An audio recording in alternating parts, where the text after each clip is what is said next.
বাংলাদেশে যত পয়লা জানুয়ারিতে জন্মগ্রহণ করে পৃথিবীর কোনো দেশে এত জন্মগ্রহণ করে।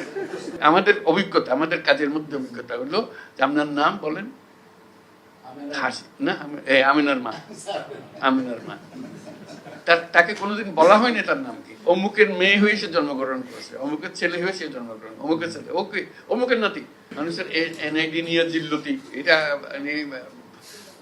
বিশ্বাসযোগ্য না, এত রকমের জিল্লতি হয়। এখন আমরা বলছি যে সব হাসপাতালগুলোকে এম্পাওয়ার করে দাও এবং বাধ্যতামূলক করো, সন্তান জন্ম হলে তোমাকে এনআইডি সবকিছু রেডি করে দিতে হবে, জন্ম সনদ তাকে ওখানে দিয়ে দিতে হবে, সার্টিফিকেট দিতে হবে, অমুক তারিখে এই হাসপাতালে এটা হয়েছে। দায়ী যারা আছে তাদেরকে বলতে হবে যে তোমাকে এই কাজটা করে দিতে হবে, এটা তোমার বাধ্যতামূলক। তা না হলে ওই 60 বছর বয়সে বলে জিজ্ঞেস করে আমরা জন্ম তারিখ, বলে আমার তো জন্ম তারিখ কিছু জানি না, তো দাও একটা বসে যেত, কত বয়স, কত 60 70 কিছু একটা হবে এরকম।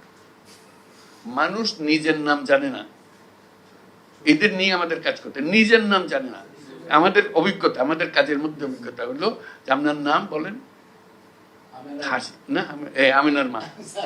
আমিনার মা তাকে কোনোদিন বলা হয়নি তার নাম কি, অমুকের মেয়ে হয়ে সে জন্মগ্রহণ করেছে, অমুকের ছেলে হয়ে সে জন্মগ্রহণ, অমুকের ছেলে, ওকে অমুকের নাতি।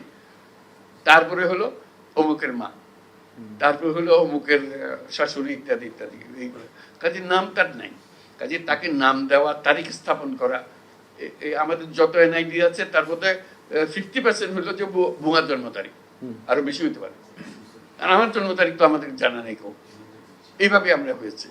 আমাদের বেশিরভাগ স্কুল কলেজের শিক্ষকদের দায়িত্ব হলো, বিশেষ করে প্রাইমারি স্কুলে ম্যাট্রিক পরীক্ষার সময়, এখন এইচএসসি এসএসসি এগুলো, যে হেডমাস্টার জন্ম তারিখ বসিয়ে দেয়, এবং বেশিরভাগের জন্ম তারিখ হলো 1 জানুয়ারি। বাংলাদেশে যত 1 জানুয়ারিতে জন্মগ্রহণ করে পৃথিবীর কোনো দেশে এত জন্মগ্রহণ করে।